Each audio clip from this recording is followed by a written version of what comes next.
Mais cedo, Mansur, Alex, para todo mundo que está ligado aqui no Troca, o Vasco recebeu o Internacional na Colina Histórica de São Januário e foi derrotado 2-1 para o Inter. Uma vitória, né, um confronto direto ali contra a zona de rebaixamento. Solta aí os melhores momentos para mim, o seu Sport TV, para a gente começar aqui a falar um pouquinho desse jogo.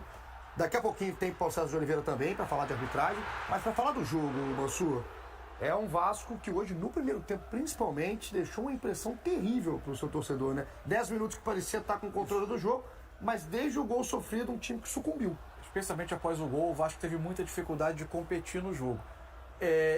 Isso que a gente está vendo acontecer agora, no lance do gol, é lógico que esse lance ele é um pouco peculiar, porque ele começa numa roubada de bola do Inter no campo ofensivo.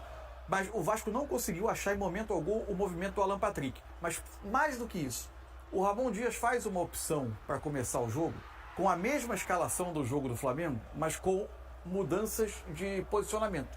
Ele tenta meio que igualar o que é o sistema tático do Kudê no Internacional. Então ele joga com Zé Gabriel, Praxedes e Paulinho como um trio de meias, o Payet como uma ponta de losango, como um camisa 10, como um quarto homem por trás de dois atacantes. O Peck não jogava como um ponta, jogava quase fazendo uma dupla com o Verratti por dentro. O Vasco perdeu algo que ele tem de muito forte, que são as jogadas pelos lados do campo. Então os movimentos ofensivos do Vasco não aconteceram com a naturalidade que o Vasco vinha ensaiando ter nos últimos jogos. E mais, como o Payet não é um jogador com uma capacidade de competir e de cobrir um pedaço grande de campo defendendo, o Vasco praticamente ficava com 3 homens que não ocupavam o centro do campo e o meio na hora de defender. Exatamente onde o Inter acumula jogadores. Onde o Inter tem Johnny, Maurício, Arangues, por vezes o Wanderson ou o René vindo como um meia, e o Alan Patrick saindo da zona ofensiva, da linha de ataque, para ser mais um meio-campista. Tinha sempre um homem livre, o Internacional movendo a bola e os meios do Vasco correndo atrás. Para mim ficou muito nítido, Alex, em cima do que o Mansur está falando, que o Inter, principalmente no primeiro tempo, ele ganhou o jogo no meio campo. Ele ganhou o jogo na aproximação do Johnny com o Arangues da saída de trás e no Alan Patrick, que teve uma liberdade para jogar, né, na primeira etapa. E aí eu falo uma liberdade, tanto pela dificuldade que o Vasco teve em troca de passe, o Paulinho, que é um jogador que vinha se destacando em outras rodadas, que acho que até teve um elogio exagerado em alguns momentos, mas o Paulinho hoje não conseguiu jogar, e a liberdade que flutuava o Alan Patrick. E aí eu te pergunto, é pela qualidade do Alan ou foi um demérito defensivo do Vasco? Eu acho que foi um demérito, porque o primeiro tempo meio que bagunçou muito essa ideia de encaixe de jogo do Vasco no Inter. Até aquele lance que também teve o gol do Inter, que quase que o Payet ele acaba fazendo o gol, o Vasco ainda estava conseguindo se encaixar. Porém, o Inter ele foi se acomodando. É um melhor time, claro, né? Isso é natural. E aí o Vasco ele sempre corria atrasado. Então o Alan Patrick, lógico, a inteligência dele, ele tirou proveito, porque o Vasco estava sempre mal posicionado, né? E sempre em minoridade naquele setor. Isso toda a parte do campo. Ele conseguia trocar passes muito fácil. O Vasco, a hora que quer sair, ele sempre ia sair naquele setor atrasado.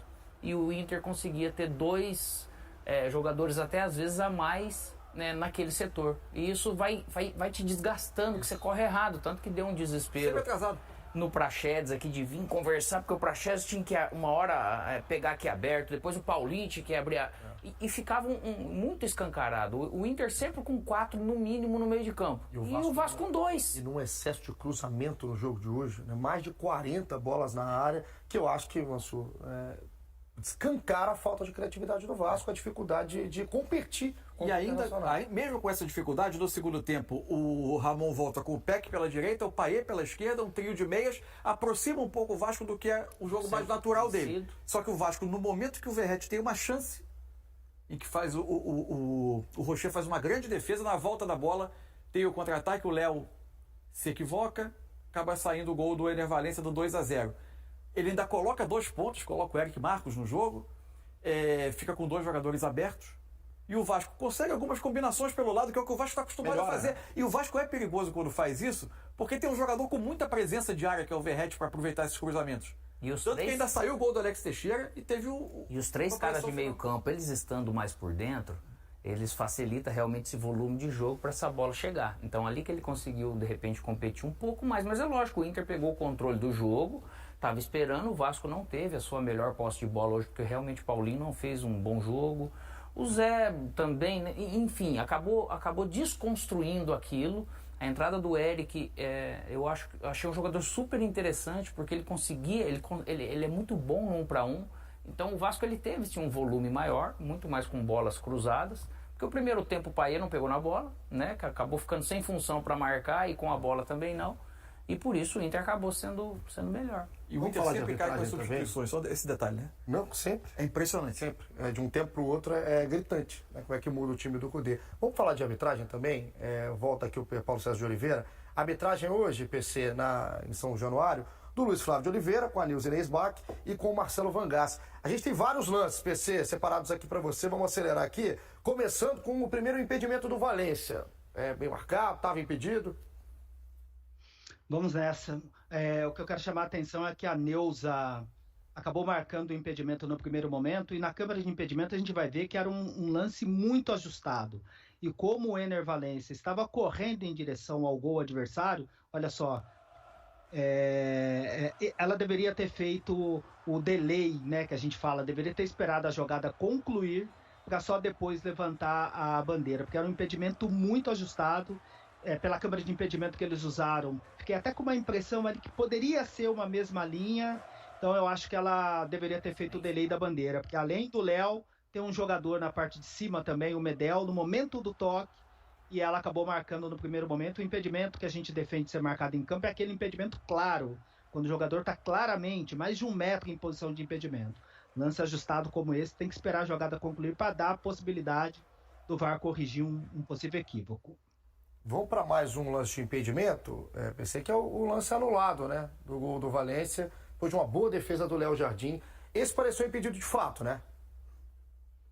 Esse sim, e vale ressaltar, né? A gente vai rodar o lance, que é um impedimento marcado em campo, e o VAR apenas confirmou a boa decisão da Neuza Bach, que é muito experiente, né? Esteve na Copa do Mundo. A gente vai ver na câmera de impedimento que no momento do chute do Maurício, o Ener Valencia estava em posição de impedimento, lá à frente do penúltimo defensor, que no momento do chute, o penúltimo defensor, olha só, era o Medel lá no meio da área, e aí ele obtém vantagem da posição, faz o gol, e ela em campo corretamente anulou o gol do Internacional, uma decisão que foi rapidamente confirmada pelo VAR. Esse momento já abafa do Inter, né? Depois de ter feito o gol, vai para cima do Vasco. De bom domínio do jogo. Acho que sim também, concordo contigo, Mansur. Uma boa defesa do Léo Jardim nesse momento. A gente tem agora, depois de ver que esse lance foi bem marcado, já em campo, um pedido de pênalti. Até vai ter uma reclamação inicial, até contida em um certo momento do Internacional, num pênalti em cima do Alan Patrick, PC. Eu fiquei esperando o replay, porque no primeiro momento assim, chamou a atenção a disputa, né, dos jogadores, a ação do Paulinho. Ele chega ali, tem o contato com o Alan Patrick, mas agora, por esse ângulo, a gente percebe que ele chega, ele ocupa o espaço primeiro, faz aquela proteção. Alex fazia muito isso quando jogava. Chegou primeiro, ocupou o espaço, e aí tem o contato da Alan Patrick. Essa câmera ele parece que é pênalti, né? Ele parece um contato maior. Eu vi na câmera 1, isso mesmo, Alex. Eu também fiquei com essa impressão. Aí já fica claro que não... O Alex, que é o especialista nessa jogada, PC, ele tá aqui. Já cavou também muito pênalti também, tá? Não, foi só da proteção, né? Cavar igual o Nilmar não existe, né, PC? Era muito rápido, ele deixava o pezinho, não tinha... Nilmar e Wagner Diniz cavaram muito pênalti na vida. Eles cavaram muito pênalti na vida. Os caras já estavam caindo na área. Mas não foi nada, acertado também. Também achei. Foi a câmera, a jogada corrida, acho que enganou muita gente, mas aqui acho que não tem dúvida pra ninguém que não houve a penalidade. Vamos para as expulsões, PC, começando com a expulsão do Paulinho. Achei a expulsão do Paulinho infantil, né? Olhando pela questão do Paulinho. E pela questão do Vasco. Você tá o jogo perto do encerramento. Mais do que você eventualmente não conseguir a reação, é você pensar que o próximo jogo é um jogo muito decisivo contra o Goiás. O prejuízo vai além desse final de jogo. São 2 cartões amarelos, né, moço? Ele tem o amarelo, essa entrada, ela é evitável. Alguma dúvida, PC? Não, nenhuma dúvida. Inclusive no primeiro amarelo ele reclama, né? Porque ele, segundo ele, era a primeira falta que ele estava cometendo, mas foi um rapa muito forte em cima do Arangues. Recebeu o cartão amarelo aos 2 minutos do segundo tempo. E depois, aos 45 minutos, já no final do jogo, o Vasco já tinha feito um gol estava ali começando, né, a apertar para buscar o empate. Ele deu uma entrada no Pedro Henrique, recebeu o segundo amarelo. Esse ainda é o primeiro, né? Ele reclamando que era a primeira falta, mas uma entrada dura, né, no Arangues. Recebeu o amarelo e depois, aos 45 minutos, ele dá essa entrada aí com temeridade. Aí, o jogo, indo para lateral. Uma consequência. Exato, num local do campo que ele poderia sim ter evitado essa entrada.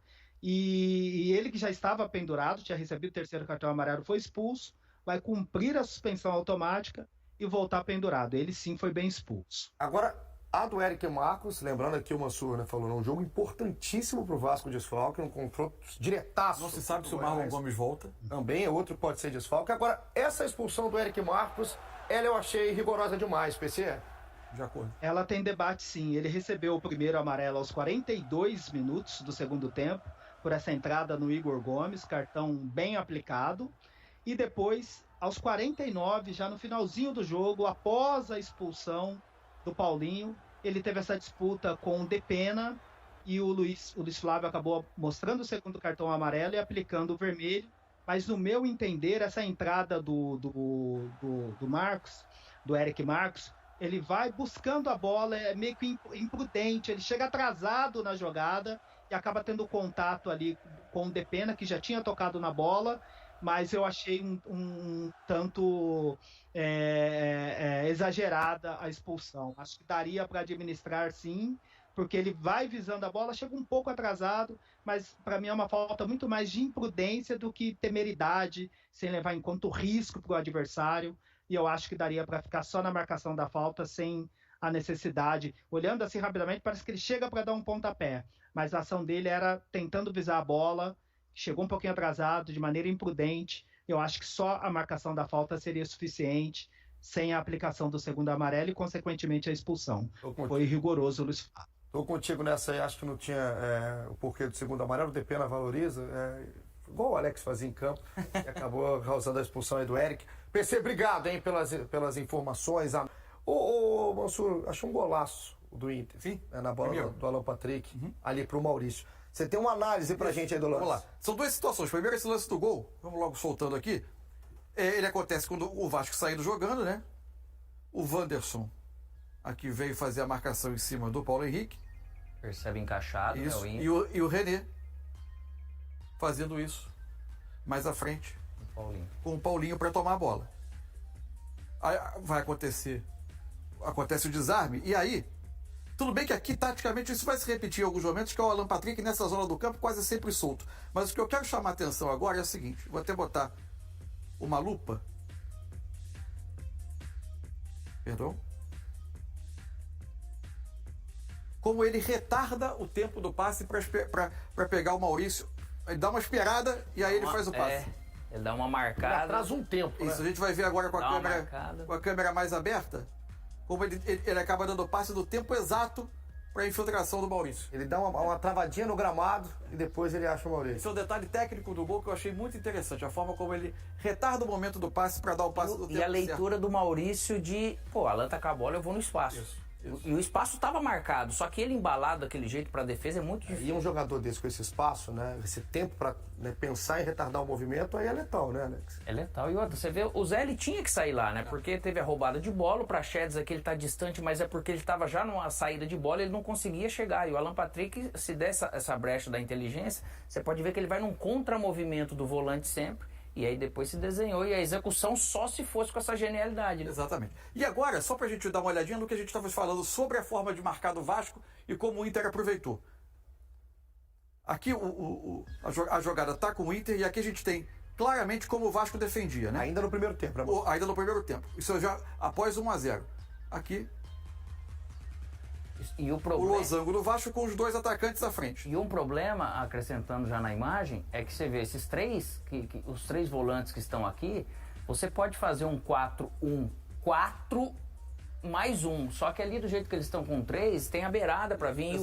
E o Inter circula muito bem a bola. E o Maurício também se posicionando muito bem, horas por dentro. Horas por o Bustos vindo receber essa bola um pouco mais atrás, atrai o Praxedes e vai liberando os jogadores por dentro. Como, por exemplo, o Alan Patrick, que vai receber essa bola.